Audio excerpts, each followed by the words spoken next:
الرحیم انا اعطیناک الکوثر، اے حبیب ہم نے تجھے کثرت نسل عطا کی،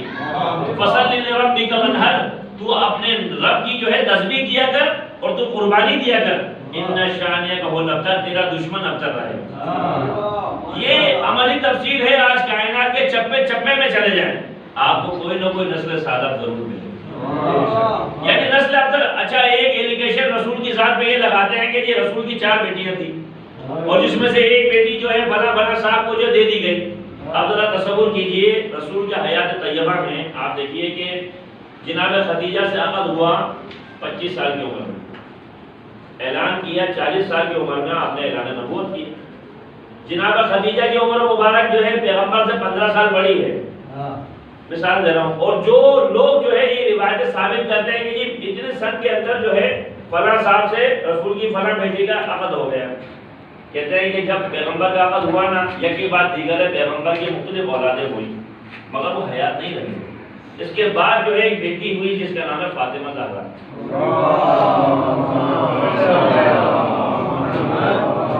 ہم حدیث کتاب میں پڑھتے ہیں نا، ہم فاطمہ تو وابوہا وبعلوہا وبنوہا، جب کبھی کسی گھرانے کا تعلق ہوتا ہے تو کہا جاتا ہے کہ یہ والد صاحب ہیں، یہ ان کے بیٹے ہیں، یہ بیٹی ہے، یہ داماد ہیں۔ لیکن اہل بیت کے گھرانے کا تعلق کیسے ہو رہا ہے؟ ہم فاطمہ تو یہ فاطمہ، وابوہا یہ ان کے باپ، وبعلوہا یعنی اس کے شوہر، وبنوہا یہ ان کے بیٹے۔ اگر تعلق ایسے ہوتا یہ محمد کی بیٹی، یہ داماد اور یہ ان کے بیٹے، تو لوگ کہتے ہیں یہ ان کے ماننے والے، یعنی اہل بیت میں ہر کوئی شامل ہو جاتا۔ یعنی ام سلمہ حالانکہ زوج رسول ہیں تو کہتے ہیں یا رسول اللہ چادر میں آ سکتی ہوں، اور ام سلمہ تو خیر پر تو ہے، چادر میں آنے کے اہل نہیں ہے۔ جب رسول کی زوجہ ہو کر ام سلمہ چادر میں آنے کے اہل نہیں تو عرب کے بدو اہل بیت میں کہاں سے شامل ہو جاتے ہیں؟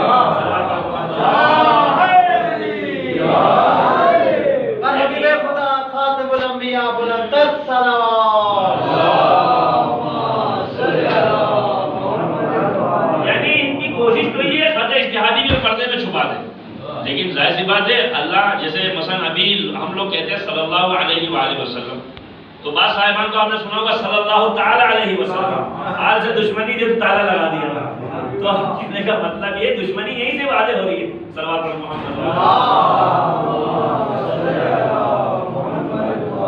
ما کان محمد ابا احد من رجالکم ولکن رسول اللہ خاتم النبیین، محمد تو مردوں میں کسی کے باپ نہیں ہے مگر خاتم المرسلین۔ اب مسئلہ یہ ہے کہ ان کی ازواج کے لیے کہا امہات المومنین، یعنی یہ تمہاری مائیں ہیں، ماں کے ساتھ رشتے قائم نہیں ہو سکتے نا، نسبت قائم نہیں ہو سکتی، لیکن پیغمبر کے متعلق کہا یہ تمہارے کیا ہے، کسی کے باپ نہیں ہے۔ اب ظاہر سی بات ہے جو عورت میری ماں ہے اس کا شوہر آٹومیٹکلی میرا باپ ہے۔ اگر یہ پیغمبر کے بارے میں کہا، پیغمبر کے ازواج کے بارے میں، اس لیے تاکہ کوئی بھی ایسی حرکت گستاخی کی نظر سے آگے نہ بڑھے، اس لیے اللہ نے حکم دیا ما کان محمد ابا احد من رجالکم ولکن رسول اللہ خاتم النبی۔ یقیناً کچھ لوگوں کی ذہنیت میں یہ خطور موجود تھا کہ ہم ان کو ابا بنائیں، ان کو اماں بنائیں اور کہہ دیں کہ ہم بھی اہل بیت ہیں۔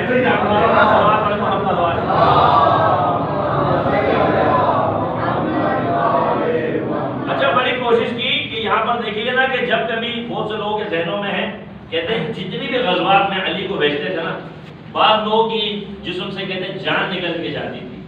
دشمنوں کے مقابلے میں ایک ہی ڈھال ہے وہ علی کی صورت میں ہے، اگر یہ چلا گیا تو دشمن کی تلوار اور ہماری گردنیں۔ اور بہت سے لوگ اس لیے بھی خوش ہوتے تھے چلو اچھا علی جاتا ہے تو جان بھی چھوٹ جائے گی، تو لہٰذا ہر موقع پہ علی کو جو ہے نا پیغمبر آگے نہیں کریں گے، لیکن ان کو کیا پتا یہ شیر لاپتہ ہے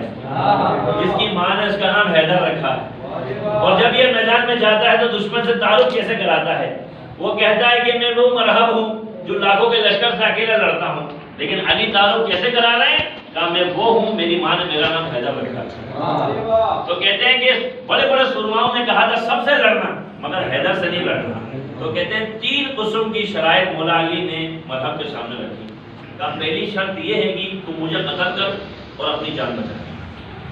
دوسری شرط یہ ہے کہ اسلام قبول کر اپنی جان بچا لے، کہا میں اسلام قبول کرتا ہوں، اور تیسری شرط یہ ہے کہ تو ایسا کر میدان جنگ سے بھاگ کے چلا جائے۔ کافر تھا، یہودی تھا مگر غیرت مند تھا،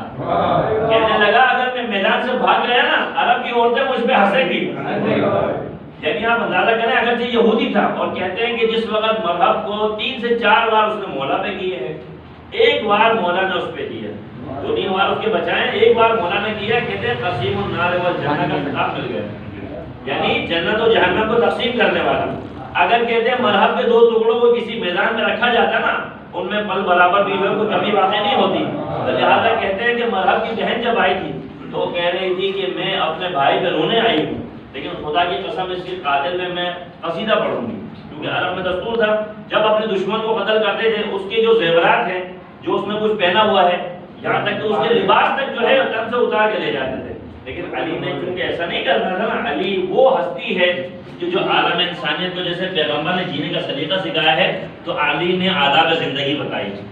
تو لہٰذا علی نے ایسا نہیں کیا، کہا میں آئی تھی اپنے بھائی پہ رونے کے لیے، لیکن میں اس کے قاتل کا قصیدہ پڑھ کے جا رہا ہوں۔ یعنی یہ شان مولا علی ہے صلوات علی محمد۔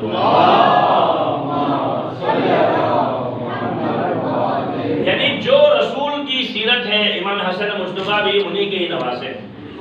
امام حسن مجتبیٰ وہ کریم ہیں، کہتے ہیں اگر کبھی فقر و فاقہ کا شکار ہو جائے کوئی، امام حسن مجتبیٰ کے نام پہ دسترخوان بچھائے، انشاءاللہ امام حسن مجتبیٰ کے دسترخوان کی برکت سے اس کے غربت و افلاس دور ہو جائے۔ امام حسن مجتبیٰ کا دسترخوان بچھا رہتا تھا ہمیشہ، تو کہتے ہیں شام کے حاکم نے ایک دن جو ہے باقاعدہ خط لکھا، اتنی سخاوت نہ کرو ابن علی، ایسا نہ ہو مشکل وقت میں تمہیں مشکل ہو جائے۔ تو امام نے خط کا جواب لکھا کہ مجھے بھی کوئی دینے والا ہے، اگر میں دینا بند کر دوں ہو سکتا ہے وہ بھی اپنی روش کو تبدیل کر دے۔ تو کہتے ہیں کہ کہا کہ بھئی علی کا بیٹا ہر وقت جو ہے سخاوت کیا کرتا ہے، ایک سخاوت ہم بھی کرتے ہیں، بلاؤ دربار میں۔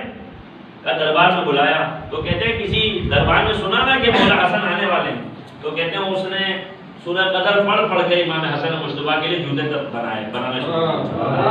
وضو کر کے سورہ قدر پڑھتے ہوئے وہ جوتے بنا رہا ہے امام کے لیے، اور کہتے ہیں جیسے ہی امام حسن مجتبیٰ تشریف لائے نا، تو امام حسن مجتبیٰ کے کہتے ہیں بڑے تشت کے اندر جو ہے معاویہ نے پیش کیا کہ یہ جی میری طرف سے ہدیہ ہے۔ تو کہتے ہیں جیسے وہ دربان آیا نا، جس نے امام کو کہا مولا یہ میں نے وضو کیے بغیر میں نے اس دھاگے کو چھوا نہیں، اور یہ میں آپ کے لیے جوتے بنا کے لایا ہوں، امام نے وہ تشت جو ہے اٹھا کر اس کو دے دی، تو معاویہ کی تو چیخیں نکل گئی، اتنا زر و مال میں نے آپ کو دیا؟ کہا جس مال و زر میں تو فخر کرتا ہے علی کا بیٹا اس کو دیتا ہے کہ جو ہمارے لیے جوتے بنا کے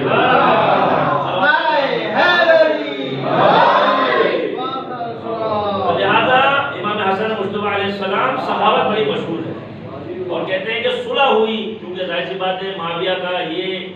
یعنی سمجھ لیں کہ شروعاتی دشمنی اہل بیت، دشمنی اسلام میں معاویہ اتنا غلطان تھا، کہتے ہیں 70,000 ممبروں پر علی اور اولاد علی کو گالیاں دی گئی، 70,000 ممبروں پر، ہر مجلس میں، ہر محفل میں، ہر ذکر میں، ہر بزم میں۔ اس وقت